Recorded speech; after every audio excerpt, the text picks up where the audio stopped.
नमस्कार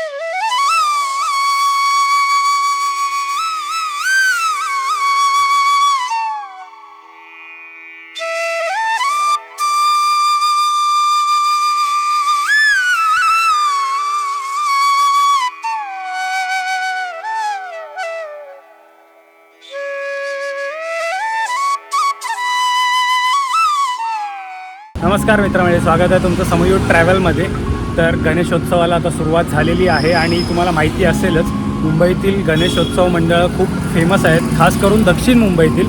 तर तसंच आज आपण भेट देणार आहोत दक्षिण मुंबईमधील काही मंडळांना। परेलवरून आपण सुरुवात करणार आहोत मंडळांना भेट द्यायला। परेल नंतर लालबाग आणि आपण पुढे जाऊन खेतवाडीत देखील जायचा आपला प्लॅन आहे। तर वेळ न वाया घालवता सुरुवात करूया आपल्या व्हिडिओला आणि तुम्ही देखील शेवटपर्यंत व्हिडिओ पहा, कारण की आज आपण बरेच मंडळ कव्हर करणार आहोत। तर चला सुरुवात करूया गणपती बाप्पांच्या दर्शनाने। गणपती बाप्पा मोरया। मित्रांनो, परेलला येण्याआधी आपण ह्या प्रगती सेवा मंडळ माटुंगा येथील बाप्पांचे दर्शन घेतले होते।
रात्री आपण व्हिडिओला सुरुवात केलेली आणि आता दुसरा दिवस उजाडलेला आहे. ऑलमोस्ट सकाळ झालेली आहे. आता गणपती आपण जेवढे होईल तेवढे कव्हर करण्याचा प्रयत्न केला. मुंबईतील मोठे मोठे मंडळ आपण कव्हर केलेले आहेत. कुठले गणपती राहिले असतील तर क्षमा असावी, कारण की आमच्याकडे टाईम पण कमी होता आणि आम्हाला बरेच कव्हर करायचं होतं. त्यामुळे बरेच असे जिथे गर्दीचे ठिकाण होते ते देखील आम्हाला वगळावे लागले. कमेंटद्वारे तुमची प्रतिक्रिया आम्हाला कळवा. व्हिडिओ आवडला असेल तर लाईक करा. ते लाईक आम्हाला खूप हेल्पफुल होऊन जातं. तर भेटू पुन्हा एका नवीन व्हिडिओमध्ये. तोपर्यंत सी यू सून. बाय.